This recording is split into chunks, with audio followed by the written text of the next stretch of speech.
ዛሬ አንድ አስተማሪ ታሪክን አጋራችኋለሁ። ራጋቭ አቦሮ ይባላል። ላለፉት 3 ዓመታት በደንብ መተኛት አልቻለም ነበር።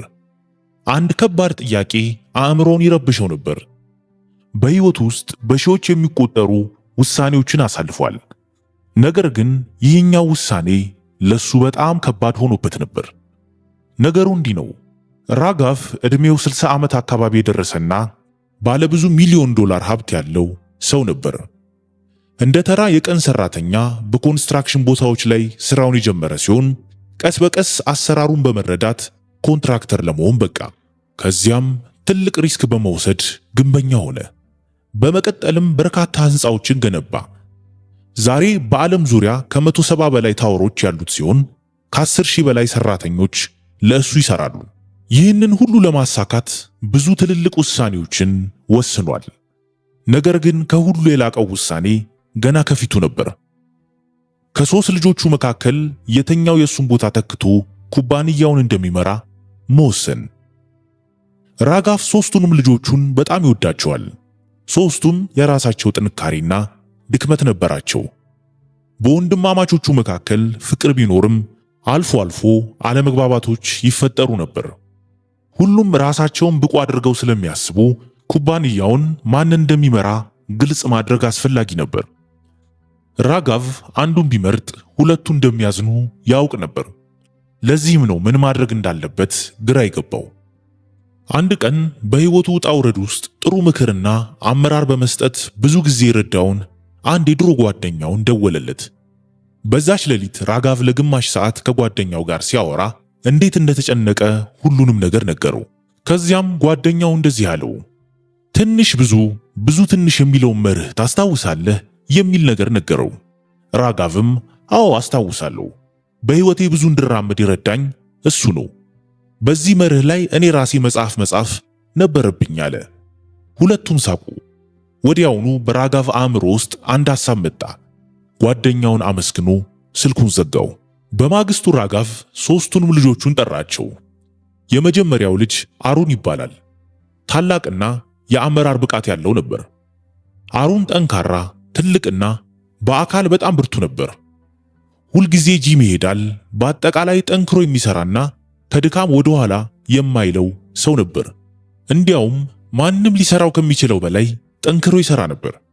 ብዙ ጊዜ ትጋቱን ለማሳየት ወደ ኩባንያው ቀድሞ ይመጣና እስከ መጨረሻው ይቆያል። በጥረቱ በጣም ይኮራ ነበር። ነገር ግን ድክመቱም ይሄው ነበር። ሁልጊዜ በጉልበትና በከባድ ድካም ብቻ ነገሮችን ለመፍታት መሞከሩ። ሁለተኛው ልጅ ቪካስ ነበር። እሱ ከአሮን ተቃራኒ ነበር። ጠንክሮ መስራት ፈጽሞ አይወድም። ፈጣሪ ይህን ያህል ብልህ አይምሮ ከሰጠን ለምን በጉልበት እንደክማለን? አህያም እኮ ጠንክሮ ይሰራል ይል ነበር። ለቡድኑ አባላትም ዘግይታችሁ ብትመጡም ስራውን ቶሎ ከጨረሳችሁ ስጡኝ ይላቸው ነበር። ነገሮችን በማቃለል ላይ በጣም ያተኩር ስለነበር ብዙዎች ኦፕቲማይዘር ወይም አቃላይ ይሉት ነበር። ድክመቱም እዚህ ላይ ነበር። አንዳንድ ጊዜ ማሻሻል የማያስፈልጋቸውን ነገሮች ለማሻሻል ጊዜውን ያጠፋል። ቀላል መንገድ ለመፈለግ ሲል ከባድ ስራዎችን ያዘገያል። 3ኛው ልጅ ሮሃን ነበር።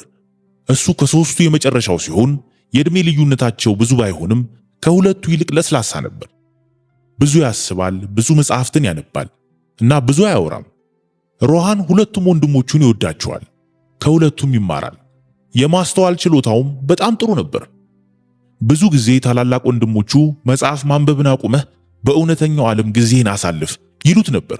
የሱ ድክመት በሰዎች ዘንድ እንደ ሰነፍ ወይም ብዙ የማይሰራ ተደርጎ መታየቱ ነበር።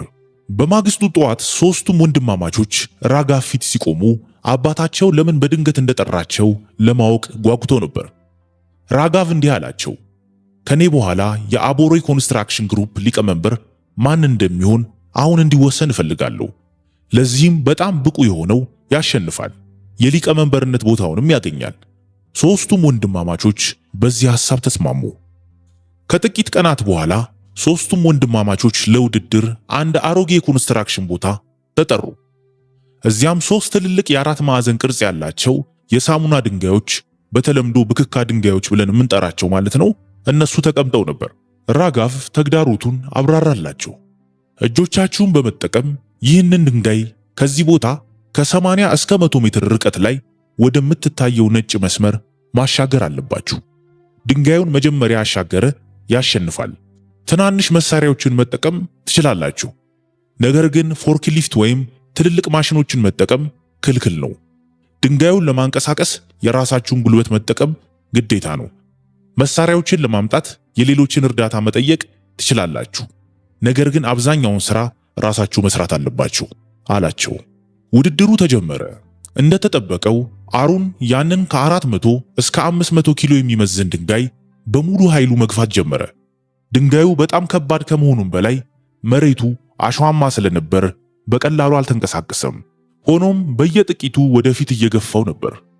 ይህንን ሲያይ ፈገግ አለ። ውድድሩን በቀላሉ እንደሚያሸንፍም አሰበ። ቪካስ ወንድሙ አሮንን ሲያይ እሱ ጠንካራ እንዳልሆነና ያን ያህል ጉልበት ማጥፋት እንደሌለበት ተገነዘበ። የተሻለ መንገድ እንዳለ በማሰብ መዶሻ፣ መሮና ሌሎች ትንንሽ መሳሪያዎችን አስመጣ። በእነዚህ መሳሪያዎች የድንጋዩን ማዕዘኖች በመስመር ክብ ቅርጽ እንዲኖረው ማድረግ ጀመረ። አሮን ይህንን ሲያይ ቪካስ ብልሃት እየተጠቀመ መሆኑን ቢረዳም ትኩረት ላለመስጠት ወሰነ። ጠንክሬ መግፋቴን ከቀጠልኩ ቶሎ ደርሳለሁ ብሎ አሰበ። በሌላ በኩል ደግሞ ቪካስ ድንጋዩን ወደ ክብ ቅርጽ ቀይሮታል። የመጀመሪያዎቹን 30 ደቂቃዎች ሁለቱም ጠንክረው ሲሰሩ፣ ሮሃን ግን ሁለቱንና መንገዱን እየተመለከተ ያስብ ነበር። ለ15-20 ደቂቃዎች ካሰበና መንገዱን ከተመለከተ በኋላ ሮሃንም እንደ ቪካስ መዶሻና መሮ ተጠቅሞ ድንጋዩን ክብ ለማድረግ ወሰነ።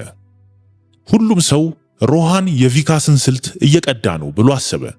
ሮሃን ግን ድንጋዩን ሙሉ በሙሉ ክብ ከማድረግ ይልቅ የሲሊንደር ቅርጽ እንዲኖረው አደረገ። አሮን በጉልበቱ 30-40 ሜትር ተጉዟል። ነገር ግን አሁን በጣም ደክሞታል። እጆቹ መታዘዝ አቁመዋል። በድንጋዩ ፊት የሚጠራቀመው አፈርም ስራውን አክብዶበታል። አሮን አፈሩን እያጸዳ መልሶ ይገፋል። ይህን ትጋቱን ያዩ ሁሉ ተደንቀው ነበር። ራጋቭም ይህንን ያስተውል ነበር። ነገር ግን ቪካስ ድንጋዩን ክብ አድርጎ መግፋት ሲጀምር ነገሮች ተቀየሩ። ጉልበት ቢጠይቅም ድንጋዩ በቀላሉ መሽከርከር ጀመረ። ይህንን ያዩ ሁሉ ተገረሙ። ሮሃን ግን ድንጋዩን ካስተካከለ በኋላ መንገዱ ላይ በአካፋና በሌሎች መሳሪያዎች አፈሩን በማስተካከል መንገዱን ለጥ እያደረገ ነበር። ሁሉም ሰው ሮሃን ምን እየሰራ እንደሆነ ግራ ገብቶት ነበር። በእርግጠኝነት የሚሸነፍም ይመስል ነበር። ውድድሩ በአሮንና በቪካስ መካከል የጠበቀ ሆነ። ቪካስ 30-70 ሜትር ሲደርስ ድንጋዩ ክብ ቢሆንም በቀላሉ መንቀሳቀስ አልቻለም። መሬቱ አስቸጋሪ ስለነበረ ብዙ ጉልበት ጠየቀው። አሮን ቪካስን አይቶ እየሳቀ እንደገና መግፋት ጀመረ።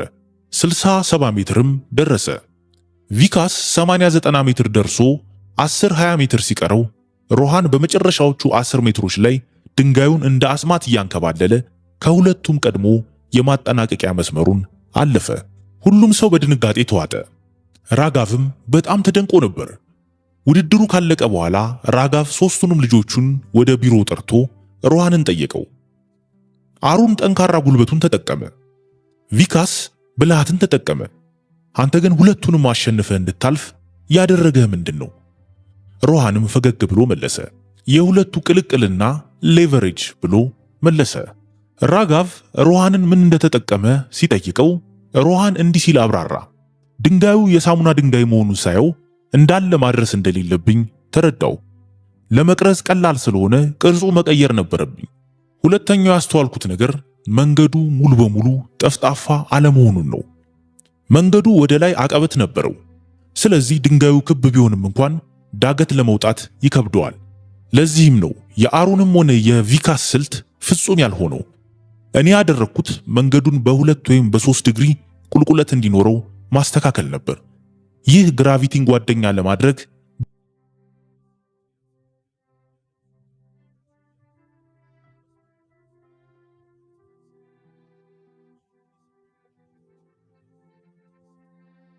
እና ቪካስም ተደንቀው ነበር። ራጋቭ ስልኩን አውጥቶ ድምፁን ከፍ አድርጎ ለጓደኛው ደወለ።